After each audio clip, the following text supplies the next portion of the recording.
자, 그럼 이제 공시로 보는 주가 시간으로 넘어가 보도록 하겠습니다. 오늘도 전자공시생 장호진 팀장과 함께하도록 하겠습니다. 어서 오십시오. 반갑습니다. 네, 반갑습니다. 네. 네. 오늘은 자. 또 어떤 또 재밌는 기업 이야기가 있을지 궁금하네요. 네, 오늘의 첫 번째 기업은 어디입니까? 일단 지난주 기업 중에 몇 개를 좀 업데이트 드리려고 해요. 좋습니다. 좋아요. 네, 지난주 혹시 마음속에 제가 탑피라고 했던 기억 기억나시죠? 기억나시나요? 마지막에 너무 잘 흘리고 가셔가지고 맞아요. 네. 바로 기억이 납니다. 포인트 엔지니어링. 네. 네. 당시에 이제 발표하고 나서 주가가 많이 올랐어요, 지난주에. 근데 회사에 업데이트를 했는데 이제 잠깐 업데이트를 다시 드리면 이제 그 당시에 이제 최대 주주인 안본무 대표이사가 주가가 오르는 가운데 계속 샀다. 좀 예. 이상하다라는 거였고 역시나 핀 파운드리 쪽에서 가시화되는 사업이 있었어요. 이게 회사에 전해봤더니 핀 파운드리가 고객사 쪽으로 샘플 테스트가 진행됐다라고 얘기하고요.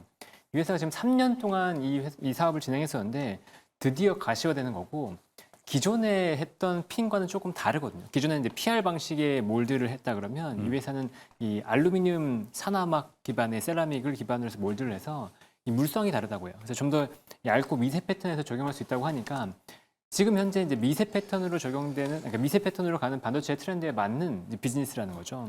근데 이 회사 보니까 그 관련된 매출의 캐파가 400억 정도 되는데 기존의 사업은 주로 이제 디스플레이 쪽으로 들어가는 부품 쪽이었거든요. 근데 그 매출이 뭐 잘 나올 때는 400억, 작년 기준으로 한 300억 정도 나왔었는데 이게 신사업으로 추가적으로 애드될 수 있는 거고 만약에 400억 정도 나온다고 하면 마진은 개인적으로 봤을 때 20%를 상회할 것 같아요. 매출이 뭐 400억의 영업이익이 한 80억, 90억 붙을 수 있는 건데 시가총액이 1000억대니까 충분히 오를만 했다라고 보이고 만약 이 사업이 추가적으로 얘기가 나오면서 정말 들어간다고 하면 시장에서 추가적인 관심이 있을 거다. 그러니까 이게 단순히 캐파가 400억 정도가 아니고 추가적으로 늘어날 수 있잖아요. 네. 앞으로. 그거에 대한 기대감까지 붙을 수 있으니까 조금, 그러니까 지금은 급등했으니까 당장 사시라는 건 아니고 일단 신규 비즈니스의 어떤 동향을 추가적으로 한번 보자라고 얘기 드릴 수 있을 것 같아요. 그리고 다음 종목은 이제 코텍인데 코텍은 최대 주주가 계속 장내 매수를 한다고 말씀드렸잖아요. 네. 근데 추가로 자사주 매입 50억 원이 발표됐습니다. 이 유동 시가총액이 한 8% 정도 되니까 꽤 많은 거예요. 그래서 회사에서는 비즈니스가 턴할 거라는 자신감이 좀 있는 것 같다. 이 정도 느낌이 좀 있습니다. 네, 알겠습니다. 이렇게 지난주 또 봤던 공시에 대한 기업들 다시 한번 재점검하는 시간도 가져봤고요. 자, 그렇다면 다음 기업은 S&T 에너지입니다. 에너지 기업에 대한 이야기도 정말 오랜만에 듣는 것 같은데 에너지는 또 어떤 공시가 나왔습니까? S&T 에너지는 에어쿨러의 공급 계약이 나왔습니다. 근데 처음에 이제 에어쿨러라고 하니까 저는 처음에 자동차 쪽인 줄 알았는데 예. 이게 발전소 쪽입니다. 이 회사가 이제 발전 쪽을 하는 회사고 예. 네, 그러니까 대형 이렇게 발전 플랜트가 있을 때 거기에서 그 화학 제품 같은 게 나오잖아요. 그럼 그걸 식혀주는. 무슨 요새 뭐 얘기하는 액침냉각 뭐 이런 거 비슷한 거잖아요. 전혀 다른가요? 기술은 시원하게 비슷한데, 해주는 거니까. 네, 기술은 비슷한데 시원하게 네. 해주는 거니까. 양상은 좀 다르다고 보시면 되고 이 회사가 에어쿨러잖아요. 원래 이제 냉각을 한다 그러면 보통 순행식으로 많이 가는데 공냉식인 거죠. 근데 공냉식이라고 하면 딱 보셔야 될 게 뭐냐면 중동에 바다가 없잖아요. 네. 그 중동에서 많이 쓰이는 예. 네, 중동에서 많이 선호되는 제품이다라고 보시면 되고 이 회사가 이제 에어쿨러 매출이 작년에 2,744억으로 85.2% 핵심 사업이에요. 근데 최근에 보시면 S&T 에너지가 3월 12일에 204억, 3월 25일에 290억, 4월 2일에 1,080억. 그러니까 총 한 1,600억 정도의 규모 수주가 지금 단기적으로 계속 나오고 있어요. 근데 이 사업이 최근에 그 3월 25일과 4월 1일이 UAE 쪽이거든요. 아랍에미리 쪽인데 이게 특이한 상황이 뭐냐면 원래 이 회사가 아람코랑 굉장히 친해요. 그래서 그 S&T 걸프라고 해서 사우디 내에 유일한 에어쿨러 회사를 보유하고 있고 아람코 쪽으로, 그러니까 사우디 쪽으로 매출 한 70% 정도 나오고 있는 회사인데 지금 UAE 쪽으로 사업이 확장된다는 거예요. 이게 좀 긍정적인 포인트인데 사우디 이외에 추가적으로 중동 쪽으로 확장되고 있다라고 하는 게 이번 수주로 드러나는 거고 그리고 사우디 쪽도 보시면 지금 유가가 좋잖아요. 네. 유가가 좋으니까 이제 재원이 마련이 되고 사우디가 추진하고자 하는 프로젝트들이 올해 내년 많거든요. 근데 그 프로젝트들이 정상적으로 진행이 된다고 하면 S&T 에너지가 이 에어쿨러 관련해서 수주를 받을 것들이 많다. 근데 여기 추가적으로 이 회사가 배열 회수 보일러라고 하는 HRSG도 들어가거든요. 이게 뭐냐면 이제 가스터빈, LNG 발전에서 가스터빈이 돌아가면 이 남아있는 이 열로 다시 발전을 돌리는 거예요. 네. 여기 이제 HRSG의 개념인데 이 사업도 진행을 하고 있는데 이것도 이제 사우디 쪽에서 수주가 나올 가능성이 높다라고 이제 얘기가 나오고 있거든요. 전반적으로 올해부터 사업의 가능성, 올해부터 사업이 추가적으로 좋아질 가능성이 좀 보인다라는 거죠. 근데 이 회사 좀 그 긍정적인 부분이 뭐냐면 KHE라고 하는 회사를 인수했는데 최근에 네. 이 KHE가 에어쿨러 회사예요. 근데 오. 국내 회사고 글로벌 2, 3위 정도 했던 회사인데 키코 사태 이후에 좀 무너지면서 안 좋았던 회사를 인수했습니다. 그러니까 네. 에어쿨러 쪽으로 사업 영향을 강화했다는 게 첫 번째고, 그다음에 HRSG는 원래 이제 원천 기술은 없었어요. 그러니까 미국에 있는 하몬 델탁이라는 회사로부터 원천 기술 라이센스를 받아서 생산을 했었는데 하몬 델탁이라는 회사도 이제 파산을 했거든요.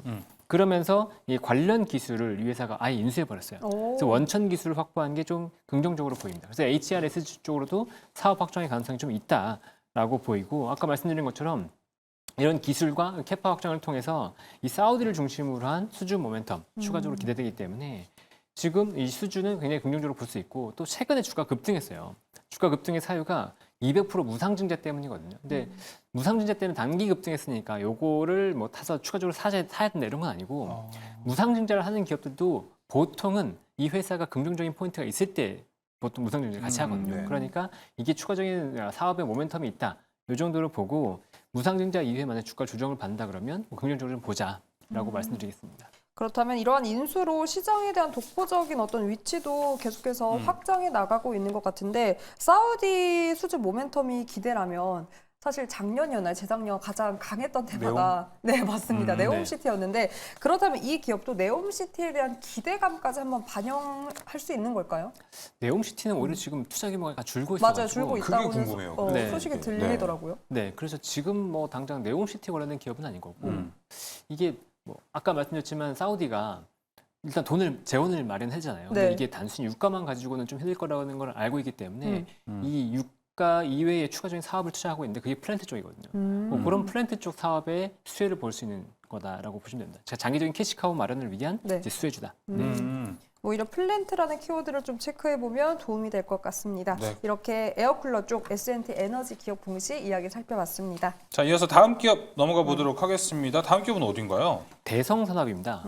대성은 뭐 우리나라에서 발전 산업으로 네. 유명하죠. 네, 대성 보일러, 음. 네, 대성 셀틱 보일러도 유명한데 이 대성도 약간 좀 가계도가 복잡하다고 했나요? 형제 난 여기도 한번 있었어요. 아, 그래요? 네, 김수근 회장이 창업했던 이제 처음에 대성그룹인데 뭐 김영대 회장, 네, 서울도시가스 김영민, 그다음에 대성홀딩스의 김영훈 회장. 특히나 이제 첫째와 셋째가 대성을 누가 쓰냐라고 두고 이제 뭐 분쟁이 있었거든요. 뭐 그런 이제 히스토리가 있는 회사인데, 지금 얘기 드릴 건 대성산업, 그러니까 장남인 김영대 회장이 운영하고 있는 회사입니다. 네. 근데 대성산업은 석유가스와 전력 발전 그리고 에너지 사업을 메인으로 하고 있는 회사예요. 근데 석유가스 부분은 GS 칼텍스 정유 있잖아요. 요 주유소의 최대 일반 대리점입니다. 그러니까 대리점이 가장 많아요. 그리고 전력 발전 부분은 자회사인 DS 파워를 통해서 영위하고 있는데 21년에 이 회사 DS 파워의 지분을 81.8%로 늘리면서 연결로 편입이 됐고요. 여기는 이제 LNG 발전 사업을 영위하고 있는 회사입니다.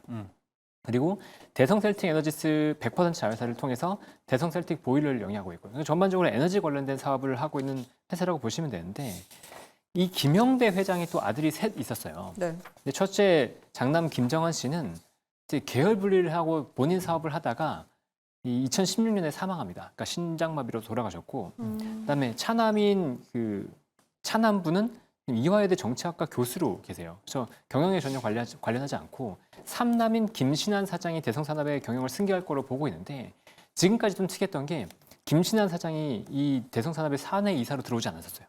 등기 이사가 없었어요. 네. 왜요? 그러니까 이게 좀 특이했던 거죠. 왜 그랬을까? 근데 이 회사가 대성이 한번 크게 고생한 적이 있었거든요. 왜냐하면 신도림에 디큐브 시티를 투자했는데 그게 실패했어요. 그러면서 회사가 휘청휘청거렸었는데 그 이후에 김신한 사장이 전면적으로 기업 전면에서 나갔었고 없었었고, 그리고 이번에 다시 들어오는 모습이에요. 최근에 보시면 김신한 사장이 계속해서 장내 매수를 하고 있는데 지분율이 0.38%에서 3.25%까지 높아졌습니다. 네. 이렇게까지 지분을 공격적으로 매수하는 건 대성산업 내에서 뭔가 자리를 잡으려고 하는 것 같다라는 느낌이 첫 번째로 있는 거고, 그다음에 작년 초에 보면 이 회사가 좀 특이한 걸 발표했어요. 주주총회에서 신사업을 애드하는 걸 발표했는데 네.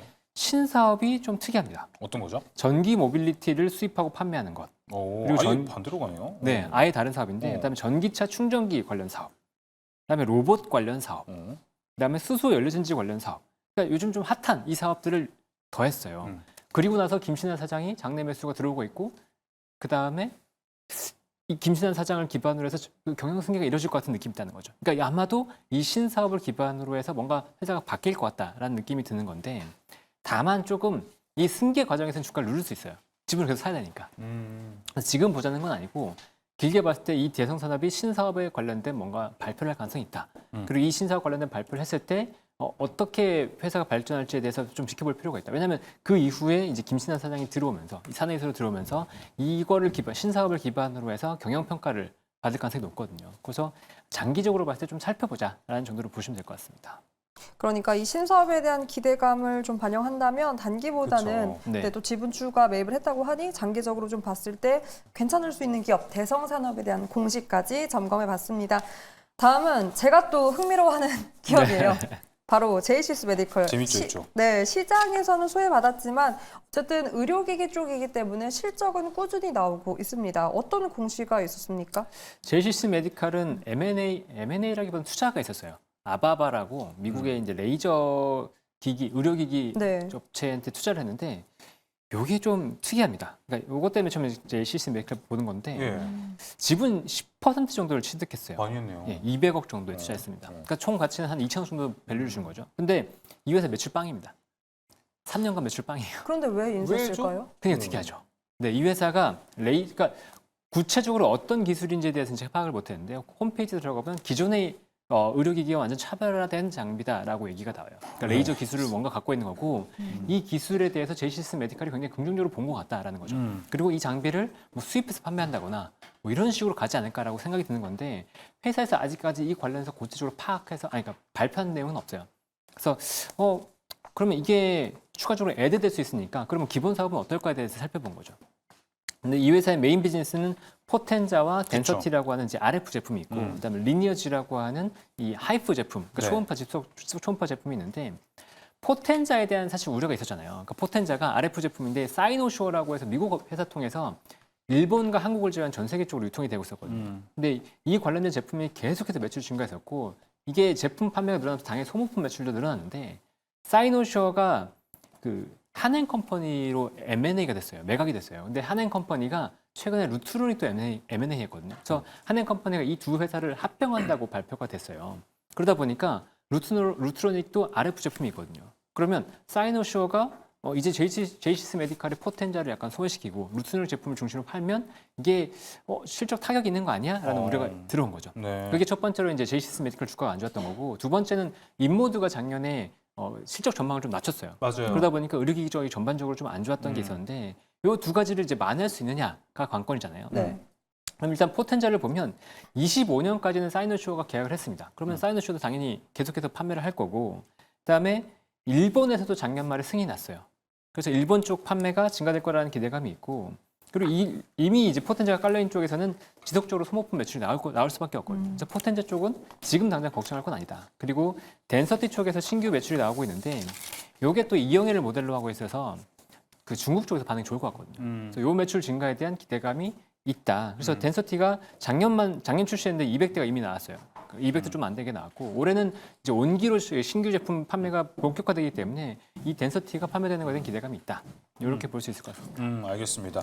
자, 일단은 의료기기 내에서 뭐 덴서티, 포텐자가 어떻게 흘러가는지는 한번 꾸준히 체크를 해야 될 것 같고 아바바를 왜 지분 투자를 했었는지에 대해서는 꾸준한 확인이 좀 필요할 것 같습니다. 자, 오늘도 공시로 보는 주가 시간 재밌게 잘 보내봤습니다. 지금까지 전자공시생 장호진 팀장과 함께했습니다. 오늘 말씀 고맙습니다. 고생하셨습니다. 감사합니다. 네.